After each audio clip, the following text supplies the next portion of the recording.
NDA के नेतृत्व पर निश्चित रूप में दबाव डालना चाहिए कि कम से कम हम लोगों को 35 सीट 40 सीट मिल जाए।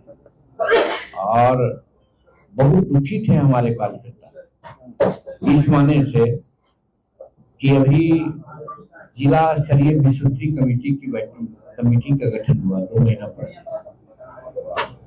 उस समय हमारे कोई जिला में हमारा उपाध्यक्ष नहीं बन दिया गया, या सदस्यों की संख्या जब गया में मात्र 1 सदस्य की संख्या दी गई, जहां 3 विधायक हैं 1 एमपी, वहां तो भाजपा और हिंदुस्तानी अवाम मोर्चा सेकुलर 3-3 सीट जीते हुए है, 6 सीट 10 सीट। तो अगर भाजपा का अध्यक्ष होता तो हिंदुस्तानी अवाम मोर्चा सेकंड का उपाध्यक्ष होता, या नहीं होता तो कम से कम 4-5-7 सदस्य होते, 4 सदस्य होते। एक जिला में नहीं था, इससे दुखी थे लोग।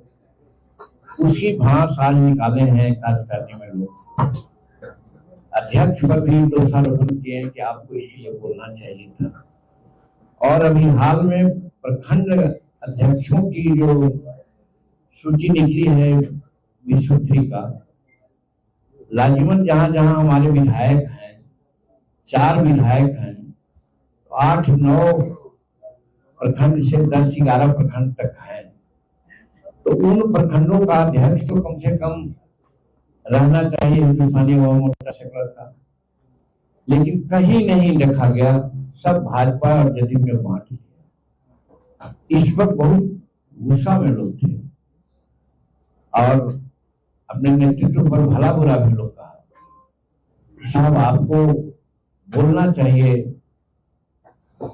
लेकिन नहीं बोले। बात बनी है कि किसी सूरत से उनको कहा गया कि आप नेतृत्व को कहिए कि जहां जहां हमारा विधायक है, और विधायक के क्षेत्र में जैसे टेकारी है, टेकारी में 2 प्रखंड है जी, 2 प्रखंड है, तो 2 प्रखंड का कम से हर प्रखंड का अध्यक्ष होना चाहिए। इमामगंज है, वहाँ 3 प्रखंड है, वो 3 प्रखंड का अध्यक्ष होना चाहिए। 12 में भी 3 प्रखंड है, वहां भी होना चाहिए। तो कम से कम ये करना चाहिए। अभी यदि इस पर एक प्रश्न उठता है कि हाँ सिकंदरा में भी है, तो इस पर प्रश्न उठता है कि अभी जदयू और भाजपा आपस में बांट ले रहा है और हम सेकुलर को दरकिनार कर दे रहा है, तो इस पर हम कहते हैं, हमने कहा है, बात किया है जेपी नड्डा साहब से, सम्राट अशोक चौधरी से, हम संजय झा जी से बात किया है और दिलीप जायसवाल जो अध्यक्ष हैं उनसे बात किया है कि भाई आप लोग हिंदुस्तानी अवाम मोर्चा सेकुलर को अपने गठबंधन में मान रहे हैं कि नहीं। उन्होंने कहा गलती हो गई, लिस्ट दीजिए, हम सुधार देंगे। लेकिन कार्यकर्ता तो बहुत एग्रेसिव थे हमारे इस तरह से हम लोग अपने को अपमानित समझ रहे हैं। तो इस अपमान के लिए भी इनको अधिकृत किया गया कि आप वार्ता कीजिए, आप प्रेस लिस्ट दीजिए। और चुनाव को मद्देनजर रखते हुए कहा गया कि मात्र 4 महीना चुनाव के, तो 324 से 120 दिन बच गए हैं। तो यहाँ पर जो हमारे संगठन में गठबंधन लोग सिस्टर ऑर्गेनाइजेशन शो करते हैं कि अल्पसंख्यक हैं, शेड्यूल कास्ट के हैं, महिला के हैं, किसान के हैं, छात्र के हैं, ये सब जो हमारा प्रांतीय संगठन है वो इनर्जाइज हो, एक्टिव हो, अभी तक एक्टिव नहीं है। वो अपना कार्यकारिणी का वजाटा गठित करके उसको 1 महीना के अंदर बैठक करेंगे, उन लोगों को चलायमान करेंगे कैसे इलेक्शन लड़ा जाएगा। तो कहने का मतलब मई महीना तक उन लोगों को भी अपने कार्यकारिणी का गठन हो गया है, तो उनकी बैठक लोग यहाँ करें। और फिर हमारे कार्यकारिणी के सदस्यों ने निर्देश दिया है कि आप हर जिला में और हर विधानसभा में एक ऑब्जर्वर भेजें यहाँ से, और वहाँ एक ऑब्जर्वर रहे, सह ऑब्जर्वर, ये दोनों मिल करके अभी से हर बूथ पर कम से कम 10 कार्यकर्ता को तैयार करे और मई महीना तक करे, क्योंकि जून में सभी बूथ लेवल की कार्यकर्ताओं की बैठक भी हम लोग पटना में करेंगे, ये भी निर्णय हुआ।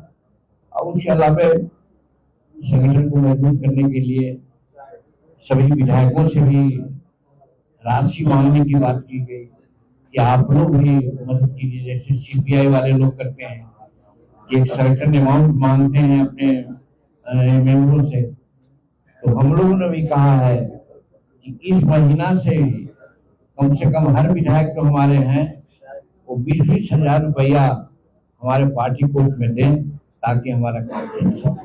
मोटा मोटी यही निर्णय हुआ। इसके अलावा 7 से 35 जो अभी आपने कहा कि लगभग 35 सीटों पर इच्छा भी है कार्यकर्ताओं की और नाराजगी भी है, तो क्या लग रहा है कि ये उछाल जो है वो एनडीए गठबंधन स्वीकार करेगा?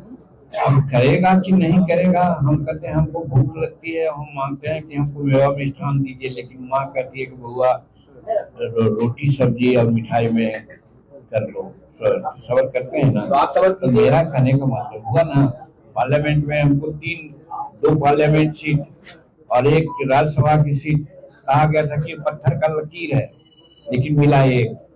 लड़े ना, सबर लिया ना। तो मेरा कहने का मतलब हम एनडीए के प्रति कटिबद्ध हैं। एनडीए को हर हालत में हमारी पार्टी मदद करेगी। भले हम कुछ कह देते हैं, हमारे कार्यकर्ता बोलते हैं, लेकिन हम उसके संरक्षक हैं और हमारा अध्यक्ष है। हम लोग इस विचार के हैं कि किसी भी परिस्थिति में हम लोग एनडीए से अलग नहीं होने वाले हैं, लेकिन मांग हम पुरजोर करेंगे। आज आप देख रहे हैं, कल हम पूर्णिया में मीटिंग किया, कीमत है किसी को 15,000 वहाँ कार्यकर्ता थे, धूप में थे। हम पटना में कार्यकर्ता किए थे, कितने थे आप लोग देखे होंगे। अब कल एक और यहाँ बड़ा पैसा वाला मैनेज करने वाला भी लोग किए थे, उनका कैसा रहा वो भी आप लोग देख सकते होंगे। हम जमालपुर में किया, हम जहानाबाद में किया, हम गया में किया। हर जगह जहाँ जाते हैं हमें 10,000 से नीचे हमारे लोग नहीं रहते। तो हमारा शूटिंग है, हमारा कार्यकर्ता है। तो मेरा कहने का मतलब है कि हमारा जो कार्यबल है, हमारा जो फॉलोवर है, उसको आधार देखते हुए हम नहीं समझते हैं कि नरेंद्र मोदी जी और अमित शाह ऐसा करेंगे कि हमको पार्लियामेंट में जैसे मिनिमाइज किया गया और उसे लोकसभा ये विधानसभा में नहीं मिनिमाइज किया जाएगा। हम लोग की जो औकात है उसके आधार पर एनडीए से हम लोग को सीट मिलेगी। अगर नहीं मिली उतनी सीटें तो क्या अभी कौन कर सकता है, काहे नहीं मिलेगी? सर कितने सीटों का डिमांड है सर? हम कह रहे हैं अभी तो होता ना, दोबारा क्यों पूछ रहे हैं? वो तो बात तो मान लीजिए कि हम लोग कहते हैं कि 35 से 40 सीट हम लोगों को मिले, ये हमारे कार्यकर्ताओं की मांग है। अभी हमारा निर्णय नहीं है। हमारे प्रदेश अध्यक्ष और सेंट्रल अध्यक्ष ये बात नहीं, वो निर्णय वाले के वो लोग हैं, वो लोग निर्णय की बात बनाएंगे। अभी जो कार्यकर्ताओं का विचार विमर्श हुआ है उस पर हम ये बातें बोल रहे हैं। आप करें एनडीए के घटक दल जो आखिरी फैसला लेंगे मांझी जी वो मान लेंगे? निश्चित रूप में मानना भी है।